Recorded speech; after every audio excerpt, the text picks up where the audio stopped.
What's up, YouTube? It is your boy JB, and we are here today with the review for Love Match Atlanta, you guys. This is season 1, episode number 8, the season finale, you guys. So it is over with Love Match Atlanta. I have to say that I've really enjoyed this show. After I got past the first episode, I've really truly enjoyed this show. I love some of the cast members, not all of them. I think just about every last one of them has interacted with me on social media, with the exception of Joseph. Joseph and Paris are the only two that I've never had never tweeted. Kelly has tweeted. I think Kelly has tweeted. No, I think Kelly is an exception. I haven't tweeted Kelly, but Tana has tweeted me. Ming has tweeted me. Lamont has tweeted me, and so has Shay, and so has Ashley. So yeah, they're all very interactive on social media, and I'm really appreciative of that. It lets me know that people see me, and it really makes me feel good to get that kind of interaction from people. So yeah, season 1, episode 8, Uno or Duo. So once again, this is the season finale. If you guys are watching this video or any other on my channel, and you guys aren't subscribed, I need you guys to do me a solid favor and stop taking me out on this date and having me pay for it at the end of it. You guys know you can do me that favor by liking the video, subscribing to the channel, and turning on your post notifications, and also by sharing the video. And with that, you guys, without further ado, let's discuss Love Match Atlanta, the season finale, shall we?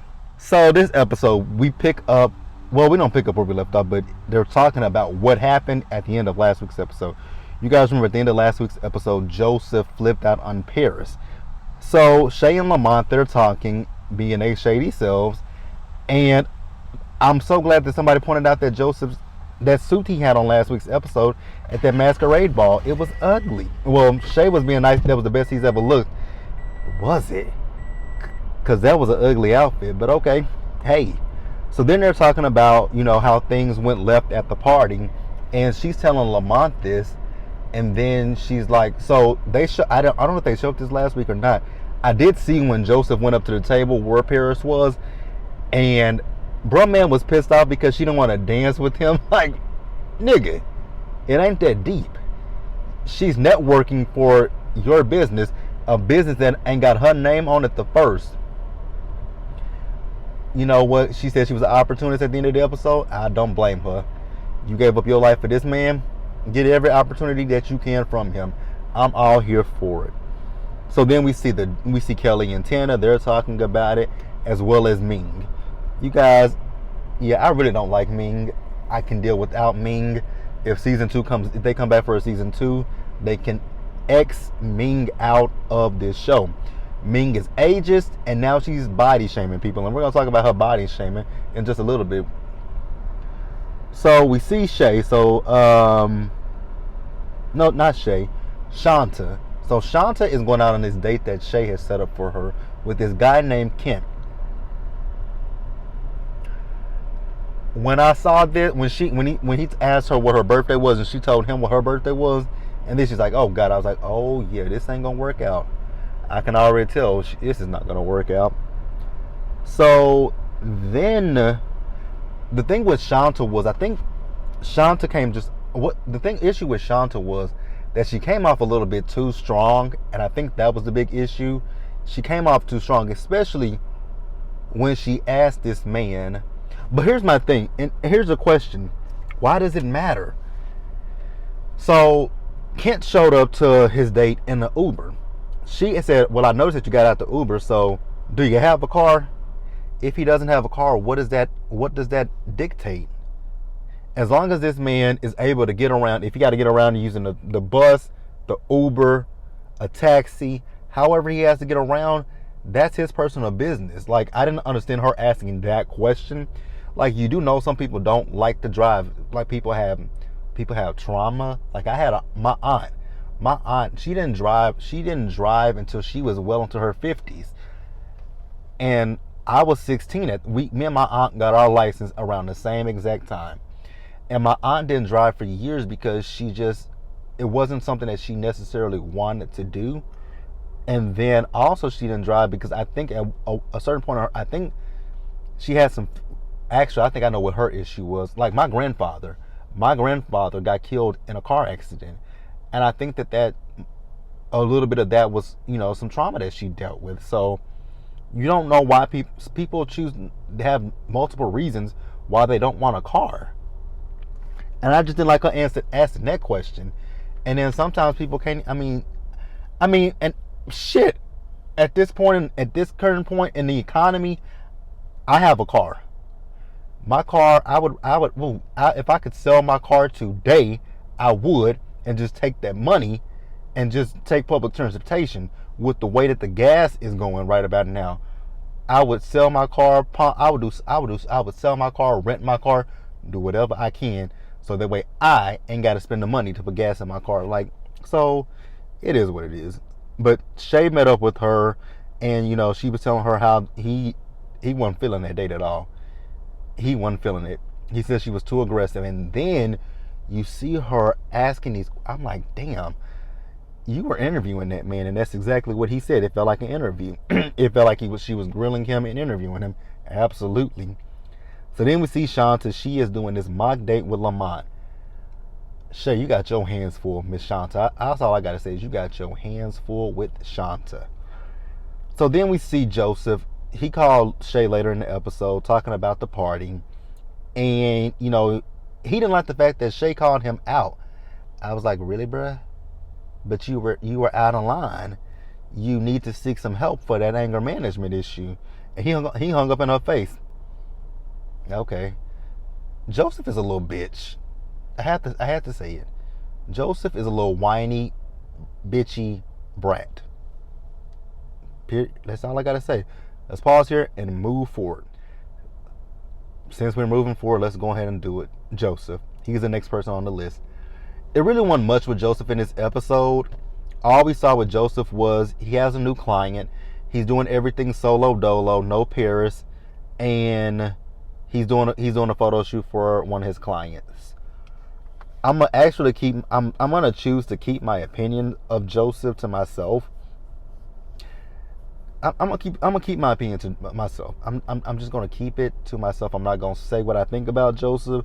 Let's pause here and let's move forward. You guys, let's go ahead and wrap Ming up as well.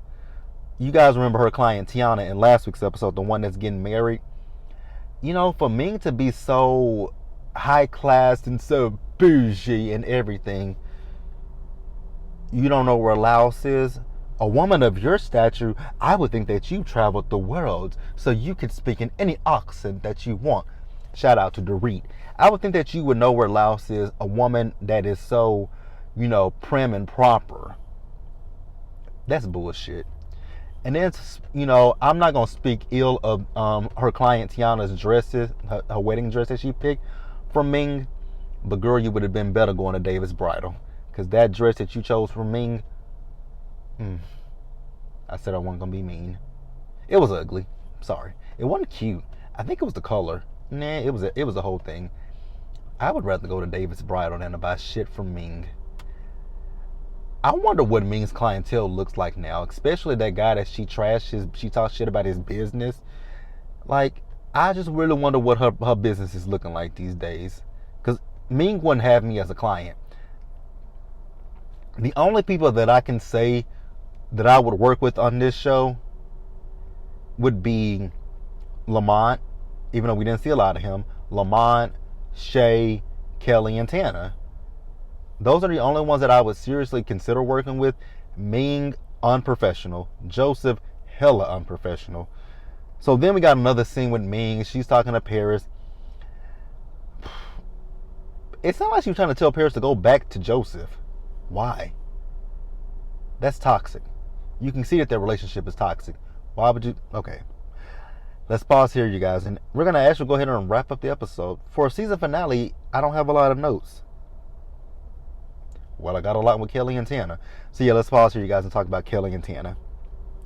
Alright, you guys, so Kelly and Tana. The one thing I want to say to Kelly is, not Kelly, but actually both to Kelly and Tana. Those wigs that you ladies wear, they're ugly. Especially that wig that Kelly wears in her interview. She looks like Elvira, and that wig is just, it's a no. And then Tana's wig, God, it's a hell no. Burn them wigs. I know that there are some stylists in Atlanta that can give y'all some better looking wigs. I would hope so. So they're talking about Love Pro University, and they call Shay because they're having an event, and they're trying to see if Shay got her invitation. She said yes, and she's going to be bringing a plus one, which is, what is that man's name? Mark. I think that's his name. Y'all are correct. Somebody correct me. So Tana tells Kelly that they need to have a conversation.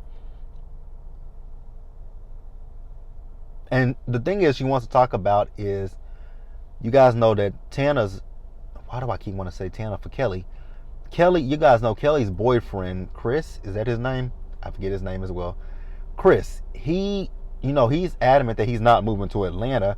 So with them launching all this stuff with their business, Tana is just wondering, what does that mean for the business? So I do have a question. Like, I wonder, with y'all being matchmakers, it's not necessary for y'all to always be in person with your clients. You could do Microsoft Teams, you could do Zoom. So if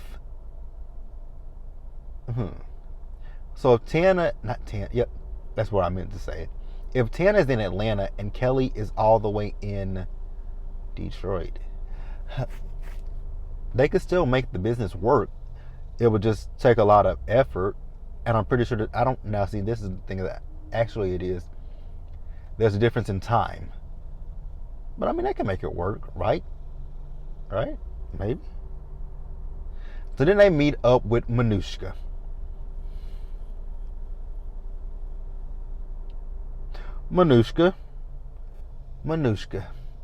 I just really want for Manushka to take that wig off, because it's upsetting me and my homegirl over here.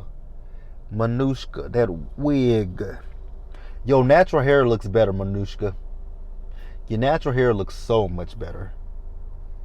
So Manushka and her wig went on a date. So they're asking Manushka and her wig, how did the date go? Manushka and her wig say that the date went well. She had a good time, but the guy started asking about finances. That is not something you ask about on the first. That is not something. I don't care if you're telling me about your finances or asking me about my finances. Finances don't come up on the first date. That is tacky. But hey, he did it anyways. So that guy, he complimented Manushka and her wig. I was like, ugh, you don't know nothing about hair. Neither do I. But I know an ugly wig when I see an ugly wig, and that is an ugly wig.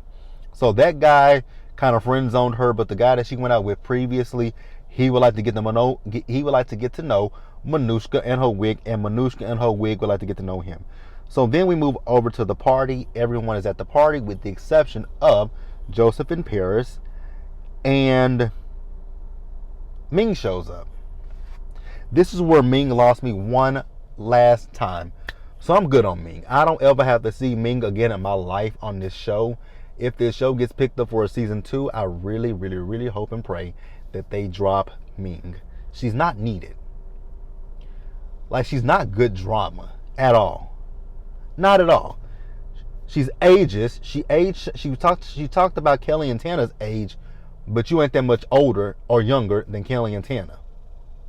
Now, and when Shay said that, she's not wearing black, I don't think Shay was being shady or messy by saying you weren't wearing black. You weren't wearing black.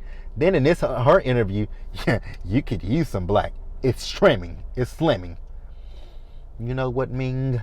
Girl, I was about to read into you. You also know what's slimming? Your husband. We ain't going there. Because she already thinks that Shay and Lamont are paying me for my opinions. Ooh, I could read Ming. I could read Ming down. I could read Ming. I really could. I really truly could read Ming, but I'm gonna be nice today. The Lord is telling me to be nice. So since the Lord says be nice, we shall be nice. It's slamming.